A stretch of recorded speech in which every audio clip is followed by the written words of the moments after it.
जय हिंद दोस्तों, कैसे हैं आप सभी। उम्मीद करते हैं कि आप सब अच्छे होंगे। आइए, काफ़ी लॉन्ग समय के बाद से मेरा वीडियो हो रहा है और वीडियो ये स्पेशल होगा वर्ग 10th के लिए, जो अभी 2025 17 फरवरी से एग्जाम होने वाले हैं। उसी स्पेशल एक सब्जेक्ट है आपका मैथ्स, उसके लिए होने वाला है। और ये मैथ्स लोगों को बहुत डरा रहा है। अभी विद्यार्थी समझिए कि संशय में है, डर में, शंका में है, कैसे मेरा मैथ्स एग्जाम बीतेगा, क्या चीज होगा। उसी शंका को दूर करने के लिए इस वीडियो को हमने लाया होगा, क्योंकि हमने अभी लगभग 11-12 महीने एकदम हार्ड वर्क करते चले जा रहे हैं ना, लेकिन हम स्मार्ट वर्क की तरफ ध्यान नहीं दे रहे। और स्मार्ट वर्क करते हैं अभी, है ना, तो शायद हम मार्क्स भी बेहतर ला रहे होते हैं मैथ्स में। उसी स्मार्ट वर्क को बताने के लिए आपको ये वीडियो होगा, और कैसे कर पाएंगे और बेहतर कैसे मार्क्स ला पाएंगे मैथ्स में, उन चीजों के बारे में हम लोग ध्यान देंगे। ठीक है ना, क्योंकि देखिए ये लिमिटेड होता है, सिलेबस क्या है हमारा, लिमिटेड है। उस सिलेबस लिमिटेड के अकॉर्डिंग हम लोग काम करें। आप वीडियो में अंत तक बने रहें और देखते रहिए कैसे हम आपको बेहतर कर रहे हैं इसमें, किस प्रकार से आप अपने मार्क्स को इकट्ठा बेहतर से बेहतर ढंग से आप कर पा रहे होंगे। ठीक है ना, तो टोटल क्लास 10th के मैथ्स में अगर देखा जाए यहाँ पे, तो टोटल आपके यूनिट्स जो होते हैं, इकाई जिसको कह सकते हैं हम, इकाइयां या यूनिट्स कह सकते हैं, वो टोटल कितने हो रहे होते हैं, 10 हो रहे हैं। टोटल 7 हो रहे होते हैं, सॉरी 7 है। 7 कौन कौन सा, पहला आपका संख्या पद्धति आ जाता है, नंबर सिस्टम कहते हैं। दूसरा आपका बहुपद जिसको पॉलिनोमियल कहते हैं, निर्देशांक ज्यामिति, कोऑर्डिनेट ज्योमेट्री, ज्यामिति ज्योमेट्री, क्षेत्रमिति मेंसुरेशन, त्रिकोणमिति ट्रिग्नोमेट्री, और सांख्यिकी प्रायिकता स्टैटिस्टिक्स एंड प्रोबेबिलिटी। ठीक है ना, इन सब का वेटेज देखा जाए, वेटेज का मतलब ये एग्जाम में आपके बिहार बोर्ड एग्जाम में कितने कितने मार्क्स के आने वाले, उन सब चीजों पे ध्यान देते हैं। पहले आपका संख्या की पद्धति हो गया, वो टोटल 10 मार्क्स का आने वाला है, जो यहाँ राइट साइड में देख रहे होंगे। और ये आप बहुपद जो है, टोटल पॉलिनोमियल जो है 20 मार्क्स का आने वाला, 20 मार्क्स का।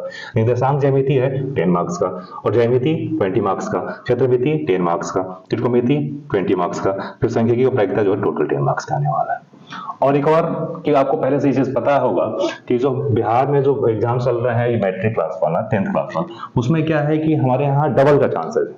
डबल का चांस कहने का सेंस ये है कि हमारे पास पहले तो 50% का ऑब्जेक्टिव है और 50% आपका सब्जेक्टिव है।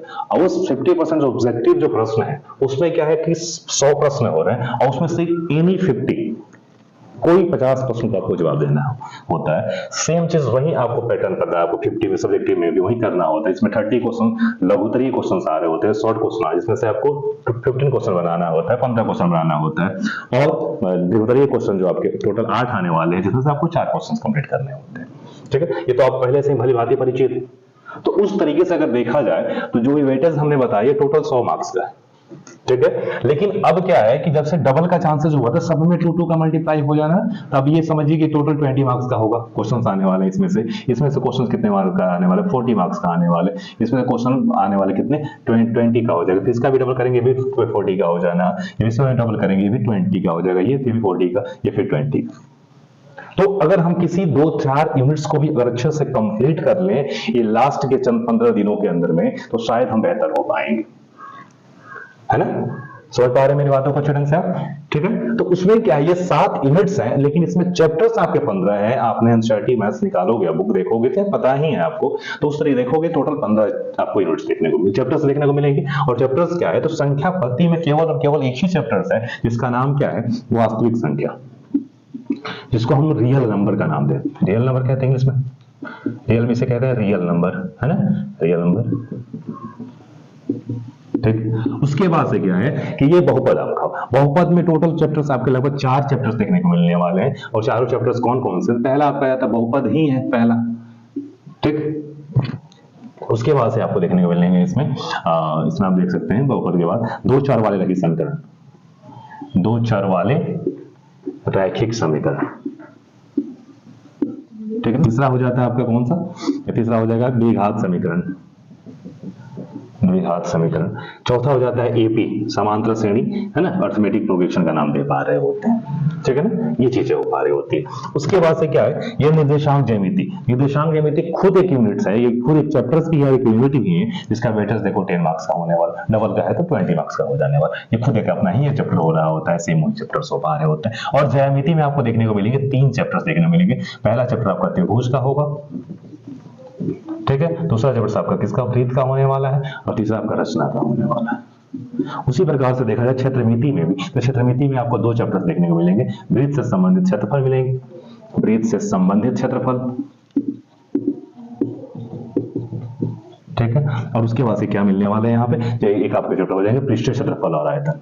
तो ठोस आकृतियां हैं उसके लिए पृष्ठीय क्षेत्रफल और आयतन के। नेक्स्ट उसके बाद आगे त्रिकोणमिति में। तो त्रिकोणमिति में आपका क्या है, त्रिकोणमिति का क्या होता है, परिचय देखने में, इंट्रोडक्शन। फर्स्ट टाइम त्रिकोणमिति आपके क्लास 10th में स्टार्ट हो रहे होते हैं, तो यहाँ त्रिकोणमिति का एक परिचय मिलेगा, इंट्रोडक्शन मिलने वाला है, त्रिकोणमिति परिचय है ना, त्रिकोणमितीय परिचय। इसका अनुप्रयोग सेकंड में आपको देखने में, इसका एप्लीकेशन, इसको कैसे हम अनुप्रयोग कैसे एप्लीकेशन यूज कर पा रहे होते हैं, तो इसका अनुप्रयोग एकदम मिलने का मिलेगा आपका।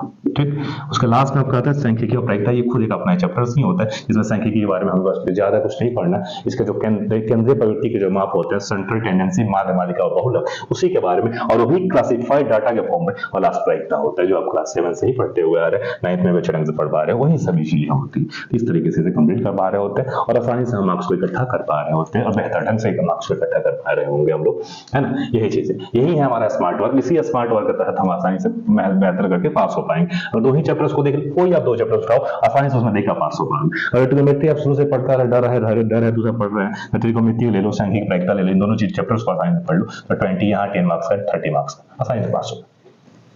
तो पास होना एकदम इजी हमारे लिए, है ना। किसी 2 टॉपिक बात करेंगे, किसी 2 टॉपिक्स को देखेंगे, आसानी से हम लोग पास हो पाएंगे, ठीक है ना। अब देखिए, अब आपके लिए कुछ बेहतर बात है। क्या चीज है कि अब क्या होगा कि अब हम आज लगभग 15 दिनों तक, 15 दिन में 15 टॉपिक्स, टोटल 15 टॉपिक्स आपको देखने को मिलेंगे। तो 15 दिन में 15 टॉपिक्स, प्रत्येक दिन एक टॉपिक्स के बारे में बात कर रहे होंगे, क्या चीजें होती है, उस तरीके से हम उसको खत्म करने की कोशिश करेंगे। और मे भी 15 दिन अगर हम लोग आप लोग कंप्लीट कर पा रहे होते हैं, हमें लगता है कि शायद आप 100 मार्क्स, 99 मार्क्स आसानी से, 90 प्लस मार्क्स आसानी से आप ला पा रहे होंगे, ठीक है ना।